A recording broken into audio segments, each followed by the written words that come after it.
Assalamualaikum warahmatullahi wabarakatuh. Selamat pagi dan salam sejahtera untuk kita semua. Om Swastiastu, Namo Buddhaya, salam kebajikan. Yang kami hormati Direktur Politeknik Negeri Medan, dalam hal ini diwakili oleh Bapak Dr. John Siharmanurung, SE, MSI, narasumber yang hadir pada talkshow hari ini dari Kementerian Keuangan Republik Indonesia, para dosen, mahasiswa, serta tamu undangan yang berbahagia. Selamat datang kami ucapkan dalam acara talkshow Keuangan Negara dengan tema APBN dan Pajak, mengelola uang negara demi masa depan bangsa. Jalan-jalan ke Danau Toba. Alhamdulillah ada cakep-cakepnya ya. Naik perahu sambil bernyanyi. Iya, APBN dan pajak milik kita semua, mari kelola demi negeri ini. Iya, tepuk tangannya dong yang meriah, alhamdulillah. Baik, terima kasih Bapak Ibu semua dan tamu undangan yang hadir pada acara kita hari ini. Sebagai wujud rasa cinta dan hormat kepada tanah air, mari sama-sama kita nyanyikan terlebih dahulu lagu Indonesia Raya. Kami mohon kepada seluruh tamu undangan untuk bangkit berdiri. Sebelum kita memasuki inti acara, marilah kita dengarkan sambutan dari Direktur Politeknik Negeri Medan, dalam hal ini diwakili oleh Bapak Dr. John Siharmanurung, SE, MSI. Kepada Bapak Dr. John Siharmanurung, SE, MSI, waktu dan tempat kami silakan.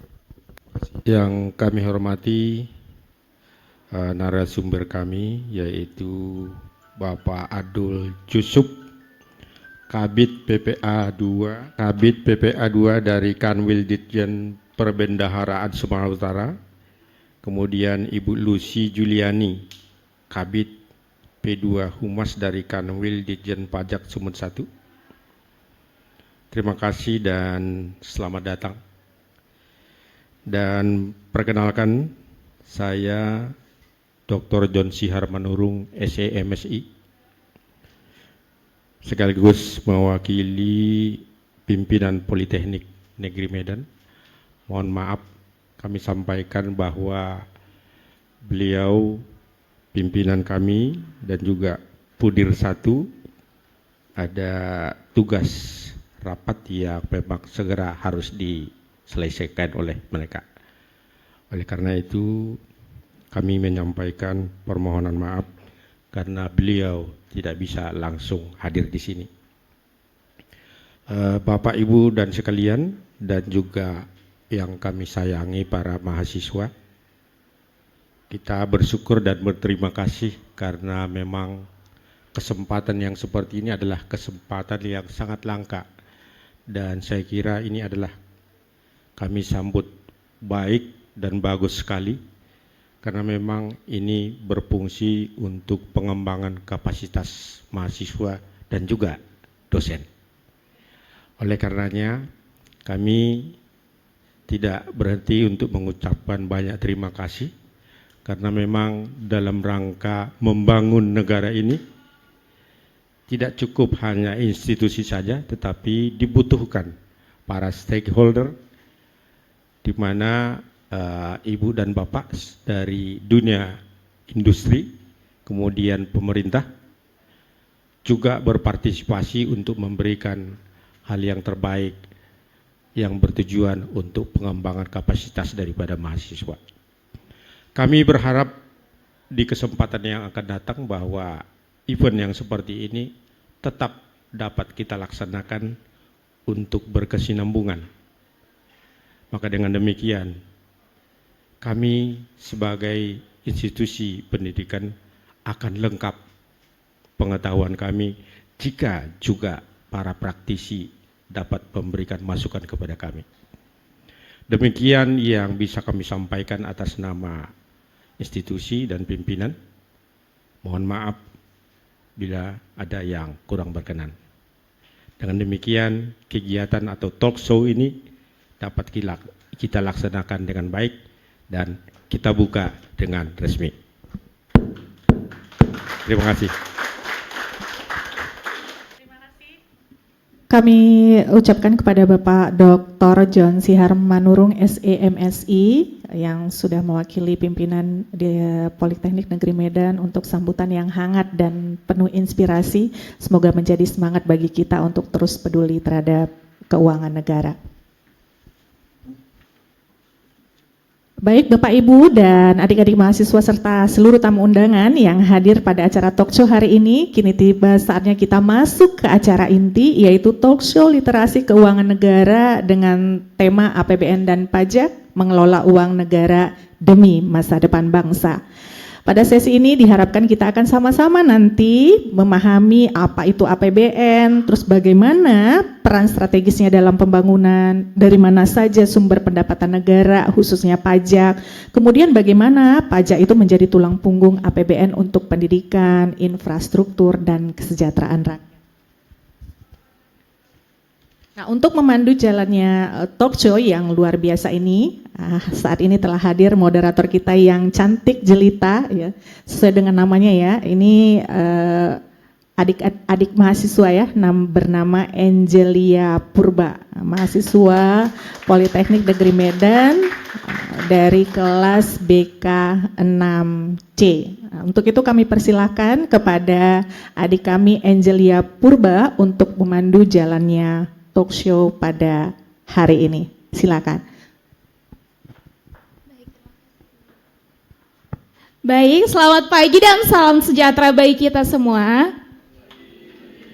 Puji syukur kehadirat Tuhan Yang Maha Esa, di mana kita masih diberi kesempatan untuk berkumpul dalam acara talk show pada hari ini, Selasa 17 Juni 2025.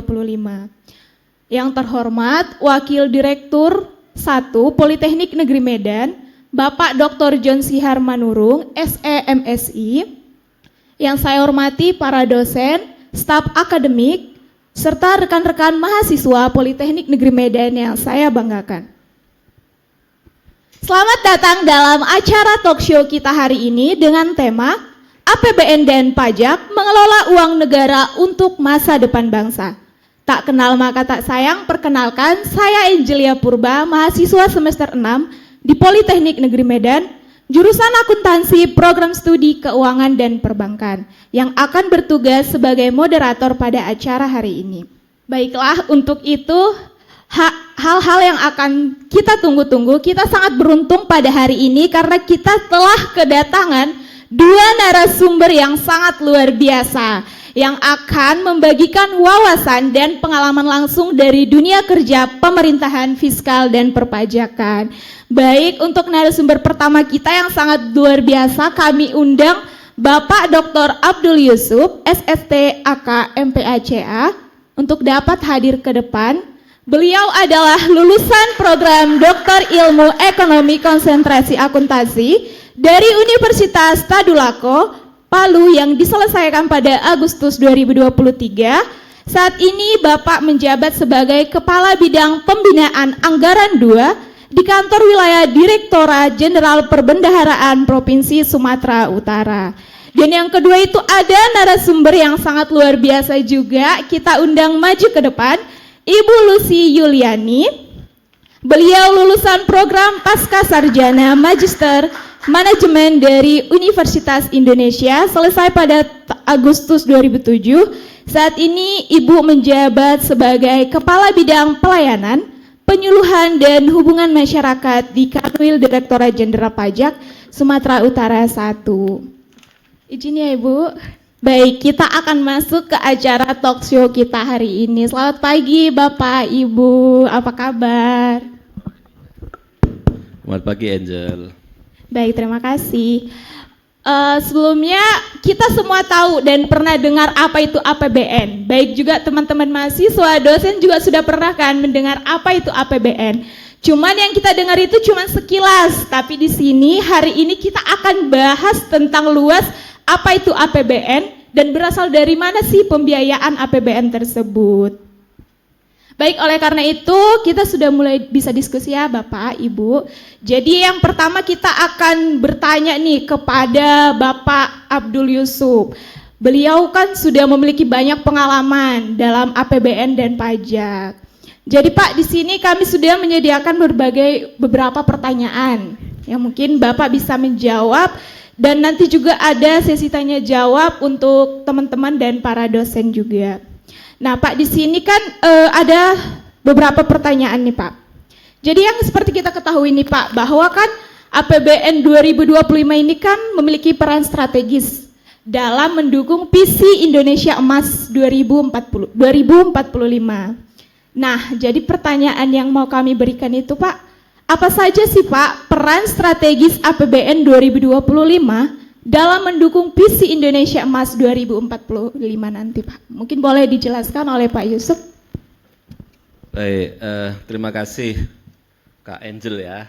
Selamat pagi Bapak Ibu dosen yang berbahagia dan adik-adik mahasiswa, luar biasa, semangat ya. Kursinya sampai full gitu, saya nggak nyangka gitu ada semangat yang luar biasa itu.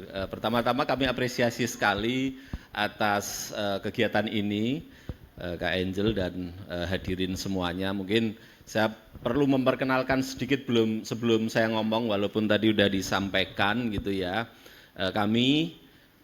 Saya kebetulan di kantor wilayah Direktorat Jenderal Perbendaharaan Provinsi Sumatera Utara, di situ. Jadi Kanwil DJPB. Kalau Ibu Lucy itu Kanwil DJP, kalau kami ada B kecil. B kecil itu artinya perbendaharaan, gitu ya. Yang bayar-bayar, yang spending. Jadi belanja itu ada di kami. Ya, di Kanwil Perbendaharaan itu semua belanja, termasuk Polmed. Ya, Polmed ini sepertinya pelaksanaan anggarannya juga lewat kami karena Polmed ini BLU. Ya, secara bertahap akan menyampaikan laporan belanjanya ke kami, kita sahkan, kemudian tercatat di dalam keuangan negara, masuk ke laporan keuangan pemerintah pusat, gitu ya. Nah itu. Ini kita down to earth dulu ya, Kak Angel. Jadi biar tahu sebelum kita ngomong the heavens, ngomongin tentang langit, kita ngomong ini dulu gitu ya. Nah, tadi ditanyakan apa sih perannya APBN dalam mendukung visi Indonesia Emas 2045 gitu. Kalau dijawab pertanyaannya sekilas bisa dijawab sekilas, perannya sangat penting gitu ya. Perannya sangat penting. Mungkin adik-adik dan hadirin semua tahu, ya, ekonomi Indonesia itu masih dipengaruhi oleh pemerintah, ya, dipengaruhi oleh belanja, terutama ya. Kalau kita perhatikan sekarang ini, gitu, pemerintah menjalankan program efisiensi. Ini mungkin Bapak Ibu dosen merasakan langsung ini. Efisiensinya dulu bisa rapat di Danau Toba, bisa perjalanan dinas gitu kan, sekarang sudah nggak boleh gitu ya. Nah efeknya apa? Ternyata dalam beberapa waktu ini, kalau adik-adik suka memperhatikan berita, apa yang terjadi? Industri perhotelan mulai menurun, gitu kan? Karena mereka memang membutuhkan kita, gitu. Kita tuh simbiosis mutualisme sebenarnya. Nah, ketika itu ada perubahan maka adjustment, menyesuaikan. Itu salah satu aspek saja gitu. APBN ini meliputi semua aspek. Saya berkali-kali ngomong kepada hadirin dimanapun gitu ya, terutama kepada adik-adik mahasiswa, saya akan selalu ngomong, bahkan misalnya kalau adik-adik ini merupakan salah satu mahasiswa dari perguruan tinggi negeri, nah, itu merasakan dampak langsung dari APBN gitu. Misalnya ketika adik-adik kemarin masih di tahap SMA, itu apalagi kalau SMA-nya SMA negeri, saya nggak tahu di Sumatera Utara ini SMA negeri, SMP gratis semua kan ya Bapak Ibu, adik-adik, gratis nggak? Negeri loh ya. Kalau saya pengalaman di Jakarta, anak saya kemarin free gitu, SMP, SMA, SD gratis semuanya gitu, gratis. Kalau di Jakarta sampai SMA Pak. Itu dari mana? Dari APBN. APBN yang mana? APBN dana transfer. Nah, nanti kalau mau kita langsung aja coba biar down to earth yang terakhir dulu. Nanti kita ngomongin yang depan. Terus biar tahu nanti. Nah, terus lagi.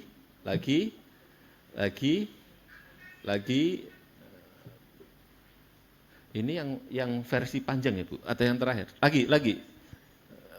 Terus, nah yang ini deh. Nah, ini di Sumatera Utara ini. Ya, yang saya sampaikan tadi itu yang masuk transfer ke daerah. Nah ini Bapak Ibu hadirin semua, APBN di Sumatera Utara itu belanjanya totalnya 63,7 triliun. 63,7 triliun itu belanjanya ya. Pendapatannya sendiri nanti dari tempatnya Ibu Lucy sendiri itu 32,5 triliun. Sementara dari cukai di sini kan ada ini ya, kepabeanan dan cukai itu 2,2 triliun. Dan dari PNBP 2,2 triliun. PNBP ini salah satunya dari Polmed. Nah ini, jadi mengapa saya ingin menunjukkan seberapa masif APBN kita itu. Tadi saya bilang SD gratis, kalau ada SMP gratis atau SMA gratis itu dari mana? Dari transfer ke daerah. Jadi transfer ke daerah itu merupakan alokasi yang diberikan oleh pemerintah pusat kepada pemerintah daerah. Berapa? Kalau Sumatera Utara 45,1 triliun. Walaupun karena ada efisiensi dikurangi dikit Pak Bu, cuman dikurangi 1 triliun. Jadi sekarang ini angka pastinya 44,25 triliun. Yang dikurangi dikit DAU dan DBH masih untuk DAU terutama. DAU itu untuk bayar gaji. Kemudian kita di situ ada DAK, ada dana DAK non fisik untuk bantuan operasional sekolah. Itulah yang digunakan untuk mendanai adik-adik ketika SMP, SD atau SMA gratis dari APBN. Oke, nah ini untuk mengetahui saja. Sekarang kita kembali lagi ke awal yang tadi. Bagaimana itu APBN mempengaruhi kebijakan peran strategis APBN dalam mendukung visi Indonesia Emas. Jadi visi Indonesia Emas ini sebenarnya poinnya adalah kita mau menjadi negara maju dengan didukung oleh SDM yang handal, SDM yang maju. Visinya, saya mungkin nggak termasuk yang akan menikmati 2045, tapi adik-adik ini 2045 nanti pada usia produktif. Ada yang bilang bahwa Indonesia ini memiliki surplus demografi ya kalau tidak salah. Kalau adik-adik baca kondisi di Korea, kondisi di Jepang, kondisi di Italia, terus mana lagi?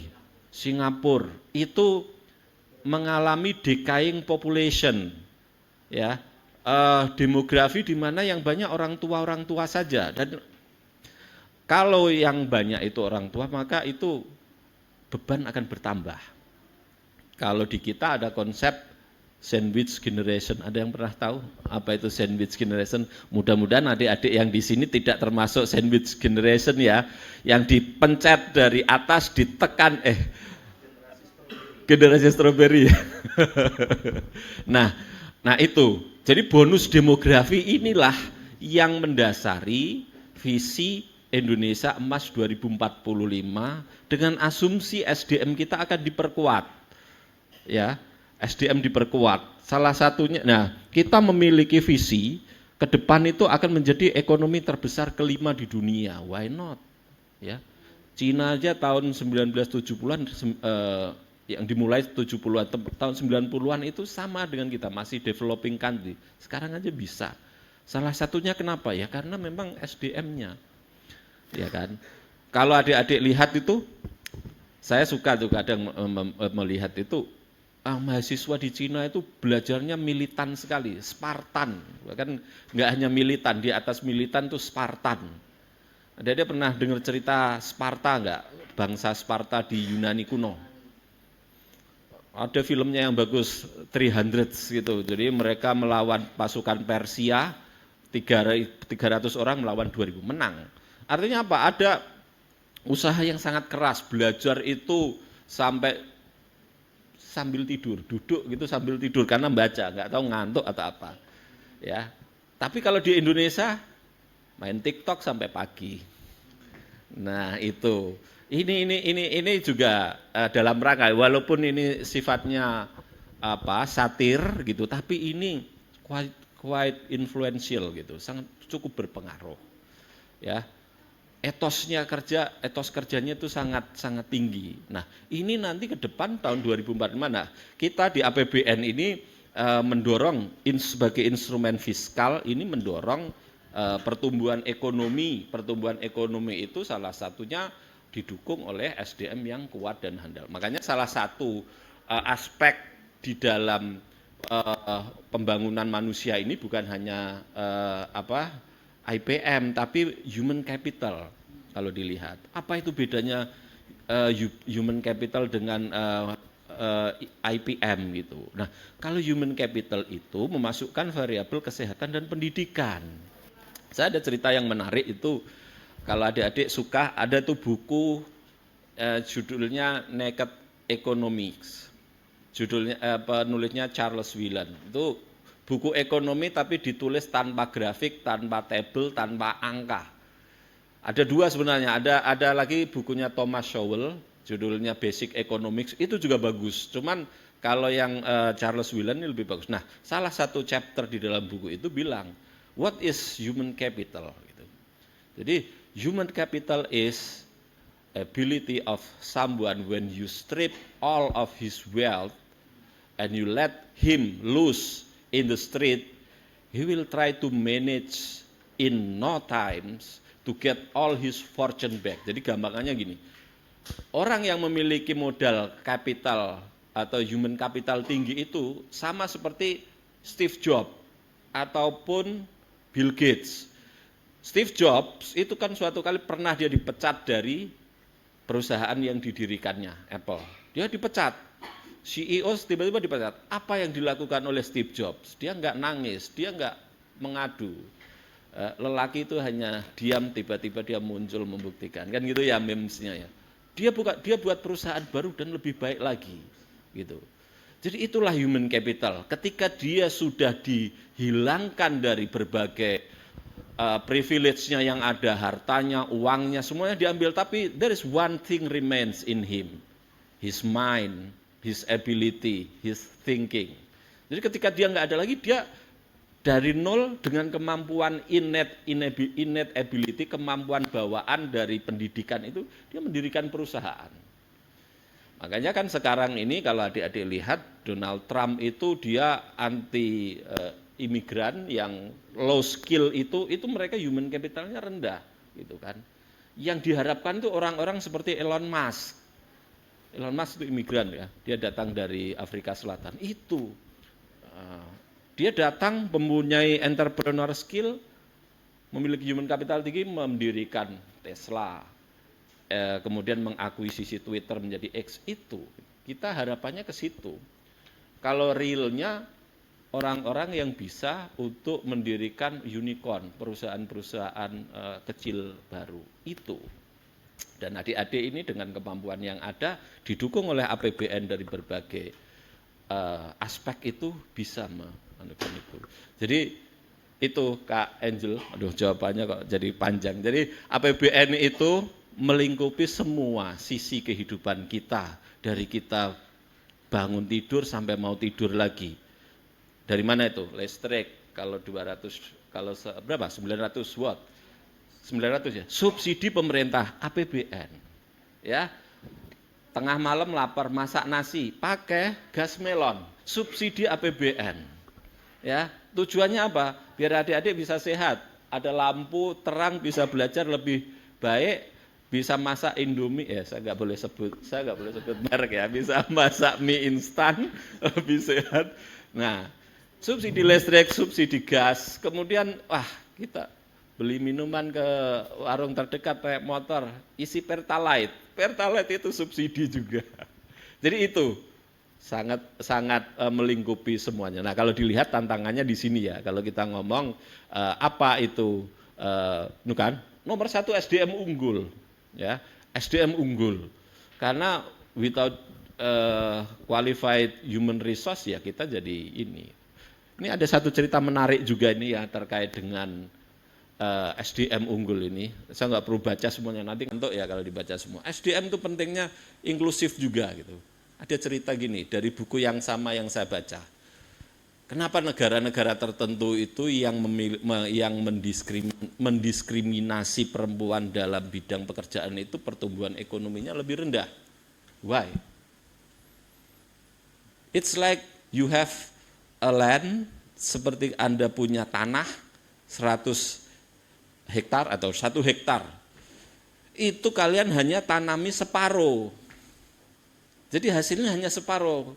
Itu apabila suatu negara memiliki policy atau kebijakan SDM yang membatasi peran perempuan. Tapi jika inklusif, mengikut sertakan perempuan dan laki-laki, tanah 1 hektar digarap 100%. Itu SDM unggul. Nah, itu saja mungkin nanti Bu Lucy enggak ini kebagian jawaban kalau gitu. Dari saya itu, Kak Angel. Baik Pak Abdul, terima kasih Bapak. Berikan tepuk tangan dong buat jawaban Bapak. Jawabannya sangat luar biasa ya, dan pasti mudah sekali, sangat dimengerti untuk mendukung visi Indonesia Emas 2045. Apalagi untuk teman-teman mahasiswa yang akan merasakan bagaimana nanti dampaknya. Karena kan bapak-bapak ini nanti sudah mulai pensiun dan sudah mulai tua ya. Jadi kita yang akan ganti. Jadi buat teman-teman semoga bisa menerapkanlah, semoga kita bisa menjadi SDM unggul ya yang dibilang tadi, bahwa salah satu mahasiswa Politeknik Negeri Medan bisa menjadi generasi emas lah. Jangan salah satu, kalau bisa semua ya, semua yang hadir, bahkan semua yang ada di Politeknik Negeri Medan. Nah Pak, di sini kan tadi kita ada baca tentang APBN sehat nih ya Pak, tentang bahwa APBN itu harus semakin sehat dan harus mengimplementasi. Nah di sini Pak, boleh tidak Pak dijelaskan kepada kita semua yang hadir, apa sih Pak makna dari APBN harus semakin sehat? Nah, dan bagaimana cara implementasinya Pak? Mungkin boleh dijelaskan Pak? Makasih. Oke, ini juga menarik sebenarnya. Kalau mau dihubung-hubungkan dengan yang tadi saya sampaikan, ada hubungannya. Sebagian nanti mungkin Bu Yuli yang yang lebih ini ya. Nah, gini. Jadi sehat. Jadi APBN itu sama juga seperti manusia, gitu ya. Sama seperti manusia, sehat, bisa sehat dan bisa sakit. Gitu. It depends on how we spend it. Gitu. It depends in how we create and in how we plan it. Jadi tergantung dari bagaimana kita menggunakannya. Ya, gampangannya itu APBN sehat itu APBN yang anti bocor. Kita nggak mau muluk-muluk. APBN yang anti bocor. APBN yang sehat itu APBN yang ya semua belanjanya dilakukan secara berkualitas, spending better. Ya, spending quality itu penting, ya. Belanja yang berkualitas itu sangat penting. Kalau adik-adik pernah baca ada buku, siapa itu yang orang Turki itu yang intinya itu dia membicarakan mana negara gagal, mana negara yang maju gitu ya. Salah satu faktor yang bisa mempengaruhi itu tata kelola fiskalnya, tata kelola anggarannya. Apabila suatu negara itu anggarannya dikelola dengan baik, maka dia belanjanya berkualitas dan dia menghasilkan output-output yang berkualitas.